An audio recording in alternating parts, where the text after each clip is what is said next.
Assalamu alaikum, dear viewers. I think you are fine. I am fine. আজ আমরা আলোচনা করব 18তম শিক্ষক নিবন্ধন পরীক্ষায় রিটেন পাস করার জন্য কিছু গুরুত্বপূর্ণ টিপস এন্ড ট্রিক্স যেগুলো অবশ্যই যারা রিটেন দেবেন তাদের জন্য হেল্পফুল হবে বলে আমি মনে করি। সো কথা না বাড়িয়ে চলুন আমরা বিষয়টি লক্ষ্য করি। আসলে জানার অনেক কিছুই আছে। একটি রিটেন পরীক্ষায় পাস করা তো সহজ ব্যাপার নয়। যদিও প্রশ্ন কমন পায় তারপরেও পাস করে না, কারণ দিক নির্দেশনার অভাবের কারণে। অনেকজনের 2 বা 3 বার রিটেন দেওয়ার পরে হোপলেস হয়ে যাচ্ছে, রেজাল্ট আসতেছে না। অথচ তারা দেখা যায় যে অনার্স লেভেলে তারা ভার্সিটি বা ন্যাশনাল ইউনিভার্সিটি ফার্স্ট বয় ছিল ক্লাসের মধ্যে, তারপরেও তারা কিন্তু নিবন্ধনে টিকতে পারতেছে না। অনেকজনের নিবন্ধনে পাশ করতে পারতেছে না, অথচ বৃষ্টিতে পাশ করেছে। তাহলে এরকম বিভিন্ন তথ্য রয়েছে, তা আসলে সবকিছু জানার জন্য আগ্রহ থাকতে হবে, ইচ্ছে থাকতে হবে এবং জেনে শুনে পরীক্ষা দিতে হবে, যেন আসলে রিটেন রেজাল্ট আসে। সো চলুন আমরা বিষয়গুলো আলোচনা করি। লিখিত পরীক্ষায় পাশ করার জন্য কিছু গুরুত্বপূর্ণ দিক নির্দেশনা। পরীক্ষা ভালো দিয়েও অনেকজনের রেজাল্ট আসে না, এর অনেকগুলো কারণ রয়েছে। এর কিছু 1 নম্বর কারণ হচ্ছে রোল নাম্বার ভুল করা। রোল আপনাদের যে 15-20 মিনিট আগে খাতা দিবে, অবশ্যই রোলটা আপনি খুব ভালোভাবে ভরাট করবেন, কারণ রোল ভুল আসলে তো আপনাদের রেজাল্ট যাবেই না, সেন্ডে হবে না। তাই অবশ্যই রোলটা ভালো করে লিখবেন এবং ভরাটটাও ভালোভাবে করবেন। প্রশ্নের উত্তর অনেক বেশি লেখা, এতে লেখা অনেকটা খারাপ হতে পারে, তাই অল্প লিখেন, লেখা ভালো। অনেক জনের 10 মার্কের জন্য 10 পেজ লেখে, 12 পেজ লেখে। আসলে 10 মার্কের জন্য 10 পেজ লেখার কি প্রয়োজন? 4 পেজ লেখেন, 5 পেজ লেখেন। 15 পেজের জন্য 5-6 পেজ লেখেন, এ দ্যাটস এনাফ। লেখার কোয়ালিটি ভালো করেন, লেখার সুন্দর করে লেখার চেষ্টা করেন। অত বেশি লিখে লাভ নেই। 10-15 পেজ লিখতে গেলে তো আপনি দেখা যাবে লেখা খারাপ হবে, আবার 100 মার্কের অ্যান্সার করতে পারবেন না। 3 নাম্বার, প্রথম প্রশ্নের উত্তর অনেক বেশি লিখতে গিয়ে পরবর্তী প্রশ্ন কম সময় দেওয়া। তার মানে প্রথম প্রশ্নটা আপনি কমন পাইছেন জন্য যে প্রথমটাতে 20 মিনিট 22 মিনিটের জায়গায় আপনি 30 মিনিট 35 মিনিট দিয়ে অনেক ভালো করে লিখবেন, পরবর্তীকালে একটি প্রশ্ন লেখার সময় নেই। এ ধরনের করলে কিন্তু রেজাল্ট আসবে না। তাই সকল প্রশ্ন আপনি টাইম মেনটেন করবেন, টাইম ডিস্ট্রিবিউশন করে নেবেন বাসাতে, যে একটি প্রশ্ন আপনি কতটুকু সময় পাবেন, ওই সময়ের মধ্যে প্রশ্নের অ্যান্সার লেখার চেষ্টা করবেন। সময় মেনটেন না করা, এর ফলে 100 মার্কের উত্তর দিতে না পারা।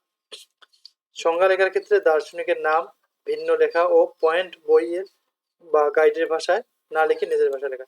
তার মানে সংজ্ঞা লেখার সময় অনেকজনে কি করে, দার্শনিকের নাম নিজে নিজে বানিয়ে লেখে। কারণ যারা খাতা কাটে তারা তো অবশ্যই 7-8টা বই তাদের সামনে থাকে, কোন বই থেকে আপনি লিখছেন? সংজ্ঞার পয়েন্ট তো পরীক্ষকগণি দেখবে অবশ্যই, যে সংজ্ঞার পয়েন্ট ওটি তো মেন বিষয়। ভেতরে আপনি যতই বানিয়ে লেখেন, সংজ্ঞার পয়েন্টটা অবশ্যই বই বা গাইডের ভাষায় দেওয়ার চেষ্টা করবেন। আশা রাখছি আপনার বিষয়টা বুঝতে পারছেন। এরপরে অতিরিক্ত খাতা নিলে তার একটি নাম্বার থাকে, যা মেইন খাতা অর্থাৎ প্রথমে যে খাতাটি দিবে ওই খাতার মধ্যে নাম্বারটি তুলতে হবে, তা নাহলে খাতাটি কাউন্ট হবে না। এই কথাটার অর্থ হচ্ছে আপনি যদি অতিরিক্ত একটা খাতা নেন, প্রথম খাতাটা আপনার লেখা শেষ, এরপরে আপনি একটি অতিরিক্ত খাতা নেবেন, ওই খাতায় যখন আপনি লেখতে শুরু করবেন তখন ওই খাতায় একটা কিন্তু নাম্বার থাকে, ওই নাম্বারটি আপনার প্রথম যে খাতাটা নিয়েছিলেন ওই খাতায় ওই নাম্বারটি তুলতে হবে। স্যারেরা তোলে, তবুও দেখবেন যে তোলে কি না তোলে, না তুললে নিজে স্যারকে বলতে হবে অথবা নিজেকেই তুলতে হবে। ওই নাম্বারটি যদি না তোলেন তাহলে কিন্তু অতিরিক্ত খাতাটা যে নিলেন ওই খাতাটা কিন্তু কাউন্ট হবে না। লেখার মধ্যে অতিরিক্ত সাজসজ্জা লেখার মধ্যে উপস্থাপন করলে, তারপর অতিরিক্ত সাজায় অনেক সুন্দরভাবে, এখানে আন্ডারলাইন দেয়, রেড কলম, এরপর কালার পেন, পরে দেখা যায় এই দাগগুলো পরের পেজে ওঠে, ওঠার কারণে একটা অক্ষরের মাঝে পড়ে যায়, তখন কাটার মতো দেখা যায়। তাই আপনারা যেটাই করেন সে যেভাবে সাজান, আপনারা ব্ল্যাক পেন ইউজ করাটাই বেটার। সর্বপ্রথম কাজ হলো প্রশ্ন সিলেক্ট করা, যে আমি তো 25টি রচনামূলক পড়েছি, কিন্তু আমার তো পয়েন্ট ও সংজ্ঞাগুলো মনে থাকতেছে না। এমত অবস্থায় আপনার করণীয় কি? অনেকজনে অনেক প্রশ্ন পড়ে, আসলে এত প্রশ্ন মনে রাখা কিন্তু ইম্পসিবল। এই বিষয়টা আপনাদের কাছে শেয়ার করতেছি। 25টি প্রশ্ন একজন পড়েছে, এখন ওগুলোর থেকে পরীক্ষার আগে বা 2-3 বা 3 দিন আগে আপনাকে সিলেক্ট করতে হবে 25টার মধ্যে কয়টি প্রশ্ন বেশি ইম্পর্টেন্স। সাপোজ মনে করলাম আমি 10টা বা 12টা, তাহলে এই 10-12টা প্রশ্ন আপনি খাতায় লিখবেন এবং এই 10-12টা প্রশ্ন আবার ডিপলি পড়বেন, এরপরে লিখবেন, এরপর হাঁটতে চলতে পড়বেন। সবসময় এই 10টি প্রশ্নের সংজ্ঞা এবং পয়েন্টগুলো এবং ডিসক্রিপশনগুলো মনে রাখার চেষ্টা করবেন, যে এই 10-12টি প্রশ্ন থেকে যদি আসে 5টা প্রশ্ন, আমি সবগুলো ভালোভাবে লিখতে পাবো।